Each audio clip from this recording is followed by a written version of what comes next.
Hello दोस्तों, कैसे हैं आप लोग। और आपकी पेडागोजी की पहली क्लास होगी, ठीक है।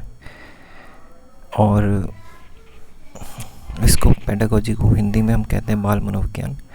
और आपकी क्लास जो है वो हिंदी ही भाषा में चलेगी। आप इस चीज़ को लेकर परेशान नहीं होंगे, ठीक है। बाल मनोविज्ञान। और जी, और जो ये क्लास रहेंगी वो यूपी टेट और सी टेट को बेसिकली फोकस करेंगी। और कुछ भी बाहर ना जा पाए ऐसा पूरा कोशिश की जाएगी, पूरी कोशिश की जाएगी, ठीक है। तो देखिए, बाल मनोविज्ञान की शुरुआत होती है और इसमें कुछ संप्रदाय आते हैं, ठीक है। तो सबसे पहले हमें पढ़ने होते हैं संप्रदाय, कि बाल मनोविज्ञान के कौन कौन से प्रमुख संप्रदाय हैं, ठीक है। प्रमुख संप्रदाय। अब इसमें सबसे पहला जो संप्रदाय आता है वो होता है संरचनावाद।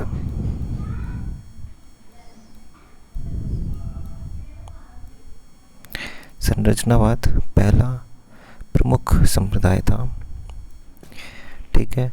और देखिए, संरचनावाद के सबसे पहला संप्रदाय हो जाता है तो एक क्वेश्चन बहुत ज़्यादा बार आया हुआ है कि सबसे पुराना संप्रदाय कौन सा है।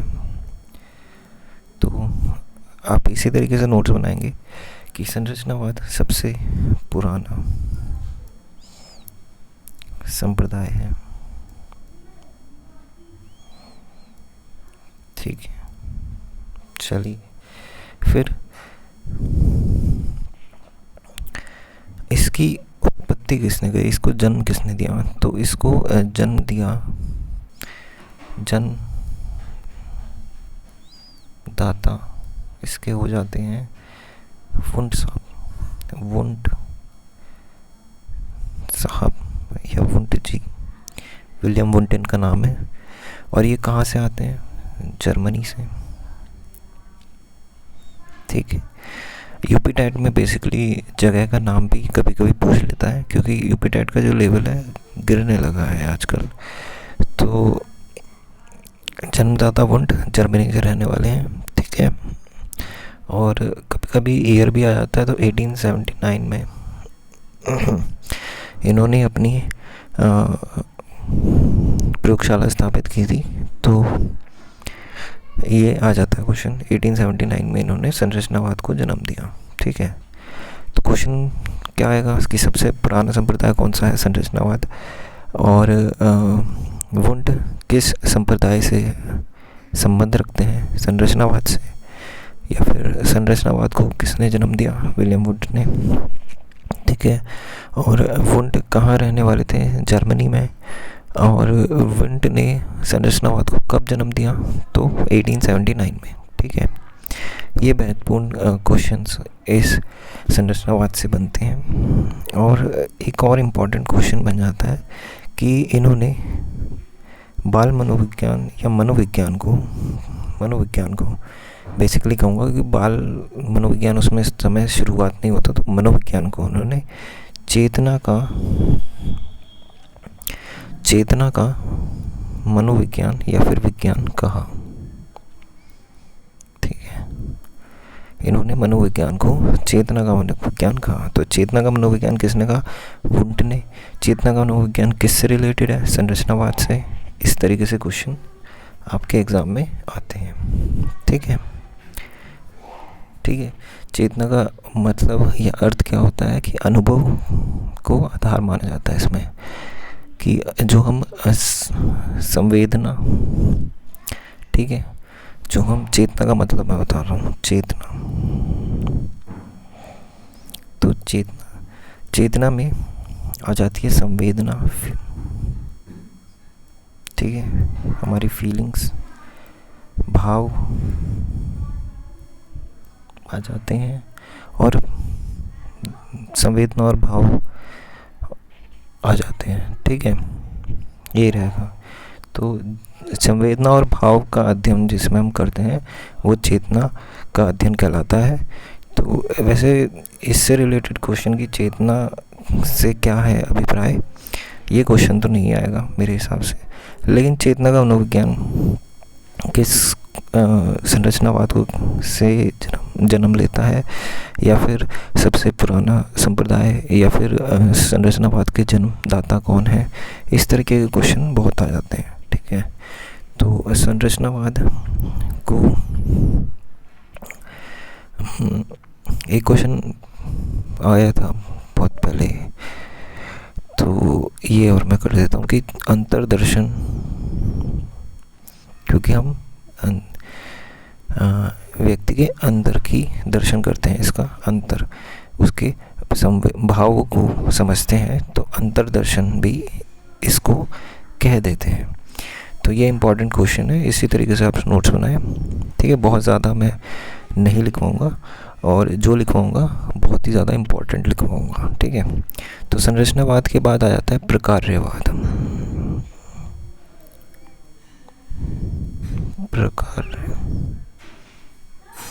प्रकार्यवाद, ठीक है।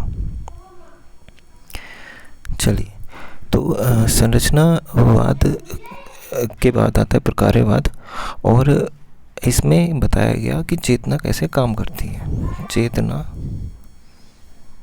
कैसे काम करती है ये इसमें बताया गया।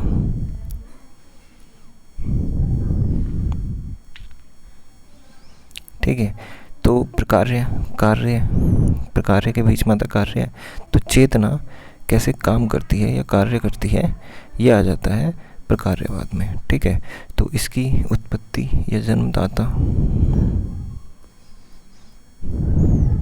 जो हो जाते हैं वो हैं विलियम जेम्स। ठीक है, विलियम जेम्स। ठीक है, ओके, ठीक है। इनसे रिलेटेड एक क्वेश्चन आ जाता है कि ये कौन से यूनिवर्सिटी में इन्होंने अपनी प्रयोगशाला खोली थी। तो कैम्ब्रिज यूनिवर्सिटी में क्वेश्चन आया है ये एक बार। कैम्ब्रिज विश्वविद्यालय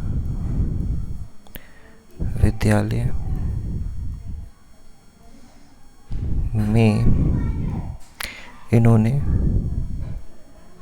प्रयोगशाला खोली।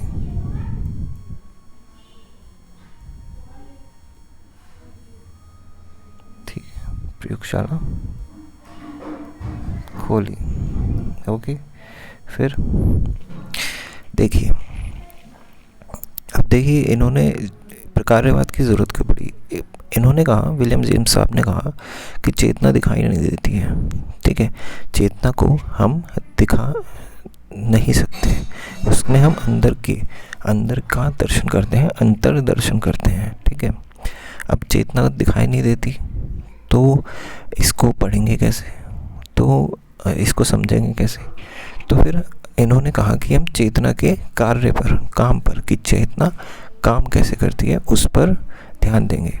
ठीक है, तो इसलिए इन्होंने प्रकार्यवाद का जन्म किया। ठीक है, तो चेतना कैसे कार्य करती है ये मैंने शुरू में लिखवा दिया है, चेतना कैसे काम करती है इस पर ध्यान दिया और प्रकार्यवाद का जन्म हो गया। ठीक है, ओके। इनकी बुक्स आ जाए, इनकी बुक का नाम आया था, और शायद से जो पेपर कैंसिल हुआ था 2021 का, उस पेपर में विलियम जेम्स की बुक का नाम आया था। ठीक, तो इम्पॉर्टेंट है, कभी भी आ सकता है। और यूपी टेट की जो तैयारी कर रहे हैं वो तो बुक्स को हल्के में नहीं ले सकते, क्योंकि हर साल ही आती हैं। तो इनकी बुक्स का नाम था principle of psychology, sorry,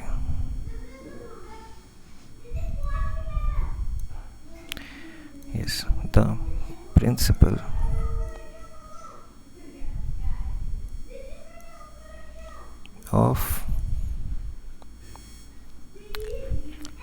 of psychology।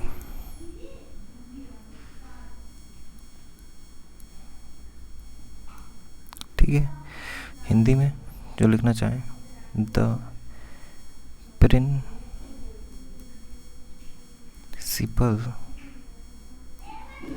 Of psychology,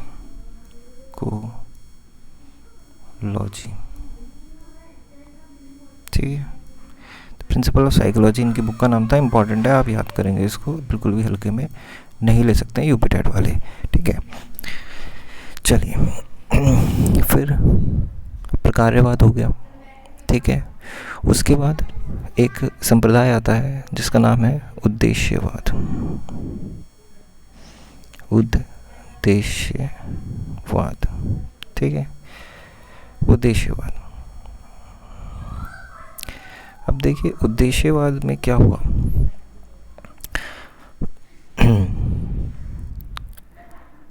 उद्देश्यवाद में पहले तो किसने इनको जन्म दिया उद्देश्यवाद को? उद्देश्य का मतलब आप समझते हैं, तो मैं पहले समझाऊंगा बाद में, पहले इसके जन्मदाता बता देता हूँ। तो जन्मदाता इनके हैं, या फिर सबसे पहले उद्देश्यवाद का जिक्र किया था मैकडूगल साहब ने। मैकडूगल बहुत ही इम्पोर्टेंट ये है साइकोलॉजिस्ट, क्योंकि यूपी टेट ने 2021 वाले पेपर की अगर मैं बात करूं तो इनसे रिलेटेड 3 क्वेश्चन मेरे हिसाब से पूछ लिए थे। 2 तो पूछे थे और 2 तो बिल्कुल सेम पूछे थे, जैसे कि इनकी मूल प्रवृत्तियाँ पूछ ली थी, तो 14 इनकी मूल प्रवृत्तियाँ हैं, ठीक है, और उसी को घुमा के पूछ लिया था। तो ये यूपी टेट के फेवरेट साइकोलॉजिस्ट हैं मैकडूगल साहब, ठीक है। तो इनको तो आप हल्के में नहीं ले सकते यूपी टेट वाले, ओके। तो मैकडूगल साहब जो हैं ये जन्मदाता रहे उद्देश्यवाद के। 1989 में इन्होंने उद्देश्यवाद की बात की थी, ठीक है। 1989 ईस्वी में, ठीक है, ओके। तो इन्होंने क्या बोला? इन्होंने बोला कि अब क्या बोला था मैंने, क्वेश्चन कौन सा है, मूल प्रवृत्तियों पे क्वेश्चन आया है, ठीक है। तो इनकी मूल प्रवृत्तियों की वजह से ये ज़्यादा रहते हैं अपनी चर्चा में। तो इन्होंने बोला कि हर इंसान के अंदर एक मूल प्रवृत्ति होती है, कुछ मूल प्रवृत्तियाँ होती हैं हर व्यक्ति में, कुछ मूल, मेरी राइटिंग ख़राब हो सकती है लेकिन आप सुन रहे हैं तो फिर आप सुन के भी लिख सकते हैं। कुछ हर व्यक्ति में कुछ मूल प्रवृत्तियाँ होती हैं, प्रवृत्तियाँ इनकी ढंग से पढ़ाया जाएगा, इम्पॉर्टेंट है ये साहब, इनको तो बहुत ही अच्छे से पढ़ाऊँगा मैं। मूल प्रवृत्तियाँ होती हैं यूपी टेट के लिए बहुत इम्पोर्टेंट है, ठीक है। हर व्यक्ति में कुछ मूल प्रवृत्तियाँ होती हैं, ठीक है, जो बाय बर्थ होती हैं, जन्मजात होती हैं, ठीक है, ओके। इन्होंने चेतना को बिल्कुल एक सिरे से नकार दिया था, ठीक है, कि चेतना का अध्ययन कर रहे हैं हम या फिर चेतना के कार्य का अध्ययन कर रहे हैं, इन्होंने इसको बकवास बताया, ठीक है। इन्होंने कहा कि चेतना को अध्ययन करने से हमें कुछ नहीं मिलेगा। तो चेतना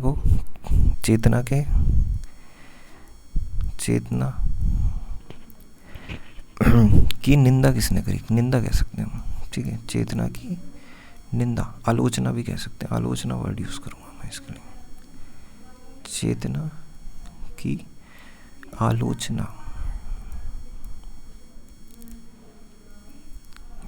ठीक है, चेतना की आलोचना इन्होंने की, ठीक है। आप लिखेंगे चेतना की आलोचना मैकडूगल साहब ने की, मैकडूगल जी ने की, ओके। तो इन्होंने सबसे पहले व्यवहारवाद यूज़ किया था। उसके बाद क्या हुआ, ठीक है, चलो आगे नहीं बढ़ते हैं। एक और इम्पॉर्टेंट फैक्ट है और आ जाता है तो आप कहेंगे कि ये क्या है, क्वेश्चन आ गया कि इसको हार्मिकवाद भी बोलता है,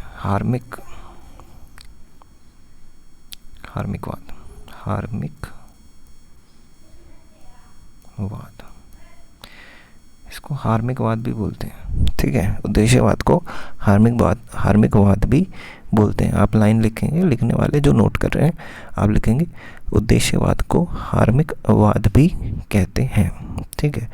तो इसका यूनान भाषा में अर्थ यही होता है, उद्देश्यवाद, उद्देश्य, ठीक है। यूनान भाषा का शब्द है और इसका अर्थ होता है उद्देश्य, ठीक है, हार्मिक का। चलिए, इसलिए इसको हार्मिकवाद भी बोलते हैं। तो अगर आता है हार्मिकवाद तो आप लिखेंगे, ठीक है। चलिए, फिर इन्होंने अपनी मूल प्रवृत्तियाँ कितनी बताई, ठीक है। इम्पोर्टेंट क्वेश्चन, मैं कहूँगा इम्पोर्टेंट क्वेश्चन। अब मैं ये नहीं कह रहा कि अगले ही पेपर में तो सेम रिपीट हो जाएंगे क्वेश्चन, वैसे यूपी टेट का कुछ पता भी नहीं है,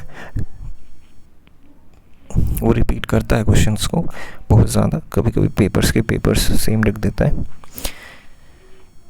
लेकिन 14 जो मूल प्रवृत्तियाँ हैं, इससे 2 क्वेश्चन बने थे 2021 के पेपर में, हाँ। और तो इन्होंने अभिप्रेरणा की, ठीक है, अभिप्रेरणा की मूल प्रवृत्तियाँ, मैकडूगल साहब की बात हो रही है। मूल प्रवृत्तियों की संख्या, मूल प्रवृत्तियों की संख्या 14 बताई, ठीक है, जो इम्पोर्टेंट है। यही वाला क्वेश्चन आया था। अब क्योंकि देखिए अब क्वेश्चन बन चुका है कि मूल प्रवृत्तियों की संख्या 14 है, और 2 बार क्वेश्चन आ चुका है, और अगला पेपर बहुत जल्दी आ सकता है मेरे अकॉर्डिंग। तो देखिए इस बार बिल्कुल सेम क्वेश्चन बन जाए, ऐसा तो नहीं हो सकता मेरे हिसाब से। तो इन 14 मूल प्रवृत्तियों के नाम, ठीक है, या फिर इससे क्या हमारे अंदर उत्पन्न होता है, वो चीज़ हमसे पूछी जा सकती है, ठीक है। तो आपको अब थोड़ा सा और डीप पढ़ना पड़ेगा, क्योंकि देखिए जितना आप आगे चलते जा रहे हैं, आपको डीप पढ़ने की आदत होनी चाहिए। अब कंपटीशन लेवल हाई हो चुका है, तो अब मूल प्रवृत्तियों की नाम भी आपको याद करने पड़ेंगे। तो पहला जो है वो है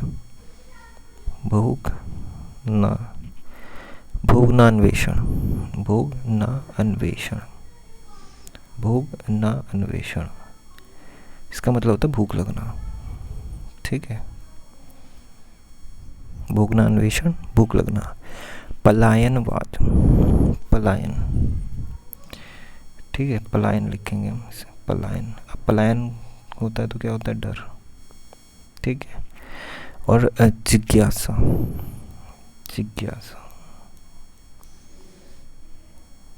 जिज्ञासा से आता है आश्चर्य, ठीक है।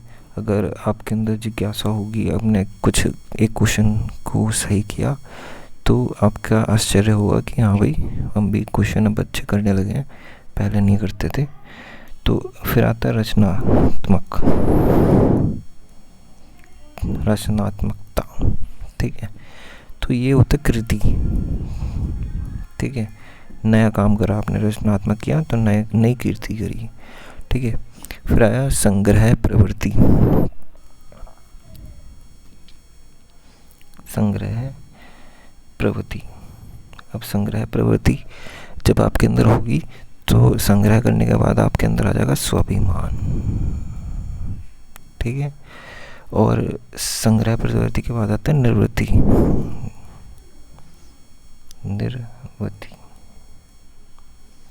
निर्वृत्ति के बाद, निर्वृत्ति से आपके अंदर आ जाती है घृणा, ठीक है। कोई आपसे कुछ ले गया, निर्वृत्ति मतलब ले जाना, निकाल लेना आपके पास से कुछ, तो आपका होगा घृणा। फिर आता है जुगुप्सा, ठीक है, जुगुप्सा,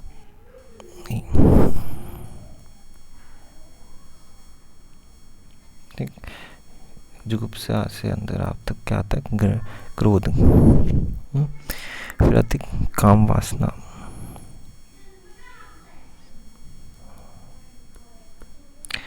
काम वासना से आता है कामुकता, ठीक है। हास, हास खुशी, खुशी से आती प्रसन्नता, या फिर आमोद, प्रसन्नता लिखेंगे तो भी सही है। पुत्र कामना, ठीक है। अब पुत्र कामना माँ करेगी, और माँ के अंदर क्या होती है, वात्सल्यता,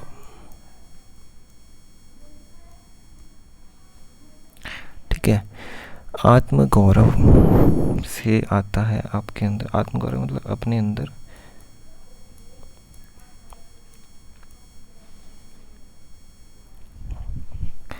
आत्मगौरव से आता है स्वाभिमान,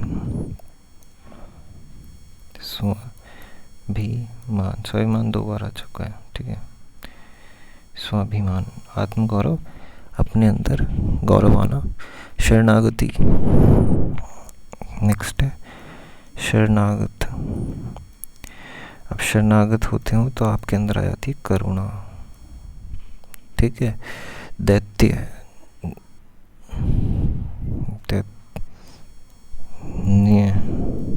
ठीक है, ना है दैन्य, दैन्य से हीन भावना आती है आपके अंदर, ओके, दैन्य। फिर आता है सामूहिकता, सामूहिकता, ठीक है। समूह शब्द से बना है, सामूहिकता, ठीक है। तो एकाकीपन, जब आपके अंदर एकाकीपन होगा, तब जब अकेले आप रहने लगेंगे तो आपको समूह में जाने की ज़्यादा भावना आएगी। तो ये 14 है, नंबर्स में ये 14 है, ठीक है।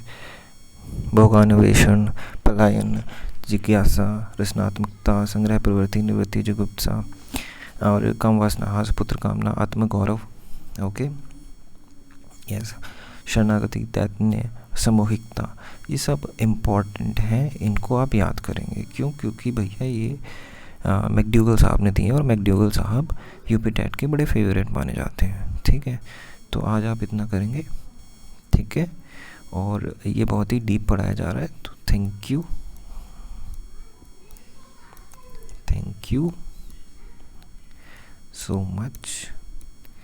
प्लीज़ आप करेंगे शेयर इस वीडियो को, जिसको ज़रूरत होगी वो बहुत फ़ायदा उठाएगा, इनको से शेयर करेंगे, सब्सक्राइब करेंगे हमारे चैनल को, और वीडियो को लाइक करेंगे, और इसी तरह का कंटेंट आपको मिलता रहेगा। Thank you so much.